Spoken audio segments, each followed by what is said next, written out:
This video is a compilation of a series we created on YouTube focused on helping you to become a remarkable student. And so you're going to learn in this video from beginning to the end the 25 most scientifically proven and practical ways to be the best student that you can, to overcome procrastination and unlock your true potential.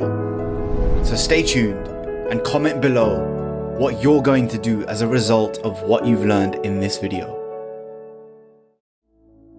Did you know there are people out there so good at remembering things that they compete in tournaments of learning, and they are known as memory athletes? In an annual contest called the World Memory Championships, they were given 20 minutes to remember a list of 72 random words, and on average they scored nearly 71 of the 72. By contrast, an untrained control group could only manage 26. Picture where the spoons are kept in your kitchen, the socks in your room, the colour of your toothbrush. These memory athletes use an ancient Greek technique called memory palaces.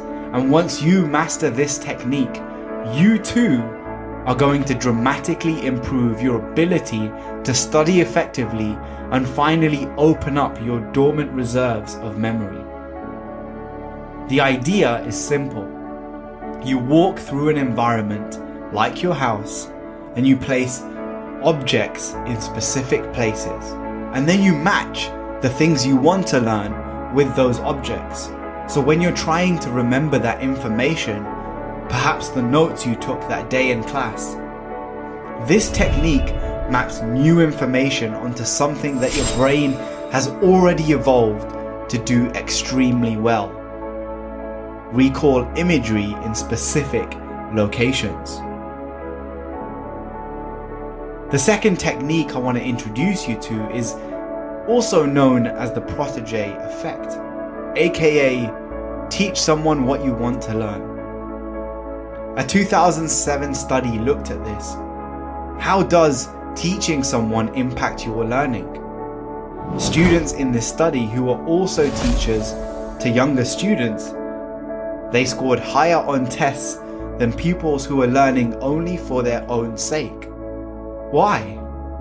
Well, the researchers found when you choose to teach someone else, you have to work harder to understand the material, to recall it more accurately and apply it more effectively, something known as depth of processing.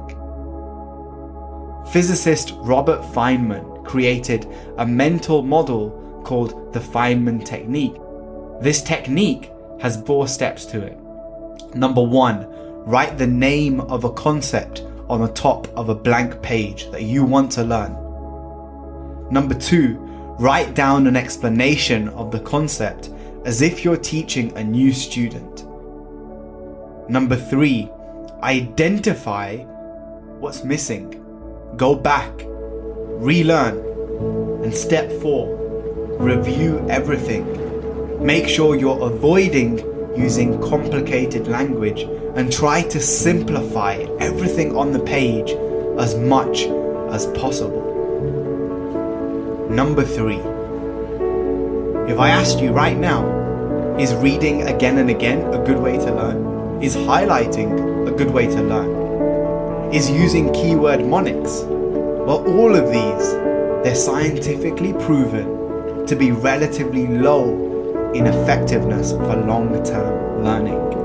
At the other end of the scale, things like practice tests, spreading out your learning, they are scientifically proven to boost your performance.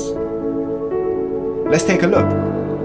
In 2005, a guy called Regan A.R. Gurung assessed 229 students using 11 different techniques of studying.